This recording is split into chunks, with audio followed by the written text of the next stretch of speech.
بسم الله الرحمن الرحيم. تبارك الذي بيده الملك وهو على كل شيء قدير، الذي خلق الموت والحياة ليبلوكم أيكم أحسن عملا وهو العزيز الغفور، الذي خلق 7 سماوات طباقا ما ترى في خلق الرحمن من تفاوت، فارجع البصر هل ترى من فطور، ثم ارجع البصر كرتين ينقلب إليك البصر خاسئا وهو حسير، ولقد زينا السماء الدنيا بمصابيح وجعلناها رجوما للشياطين وأعتدنا لهم عذاب السعير، وللذين كفروا بربهم عذاب جهنم وبئس المصير. إذا ألقوا فيها سمعوا لها شهيقا وهي تفور تكاد تميز من الغيظ، كلما ألقي فيها فوج سألهم خزنتها ألم يأتكم نذير، قالوا بلى قد جاءنا نذير فكذبنا وقلنا ما نزل الله من شيء إن أنتم إلا في ضلال كبير، وقالوا لو كنا نسمع أو نعقل ما كنا في أصحاب السعير، فاعترفوا بذنبهم فسحقا لأصحاب السعير. إن الذين يخشون ربهم بالغيب لهم مغفرة وأجر كبير، وأسروا قولكم أو اجهروا به إنه عليم بذات الصدور، ألا يعلم من خلق وهو اللطيف الخبير.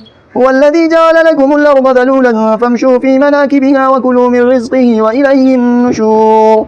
أأمنتم من في السماء أن يخسف بكم الأرض فإذا هي تمور، أم أمنتم من في السماء أن يرسل عليكم حاصبا فستعلمون كيف نذير، ولقد كذب الذين من قبلهم فكيف كان نكير. أولم يروا إلى الطير فوقهم صافات ويقبضن ما يمسكهن إلا الرحمن إنه بكل شيء بصير. أمن هذا الذي هو جند لكم ينصركم من دون الرحمن إن الكافرون إلا في غرور. أمن هذا الذي يرزقكم إن أمسك رزقه بل لجوا في عتو ونفور. أفمن يمشي مكبا على وجهه أهدى أم من يمشي سويا على صراط مستقيم.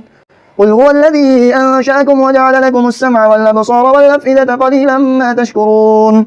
قل هو الذي ذرأكم في الأرض وإليه تحشرون. ويقولون متى هذا الوعد إن كنتم صادقين. قل إنما العلم عند الله وإنما أنا نذير مبين. فلما رأوه زلفة سيئت وجوه الذين كفروا وقيل هذا الذي كنتم به تدعون. قل أرأيتم إن أهلكني الله ومن معي أو رحمنا فمن يجير الكافرين من عذاب أليم.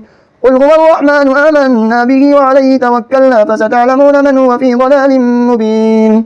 قل أرأيتم إن أصبح ماؤكم غورا فمن يأتيكم بماء معين.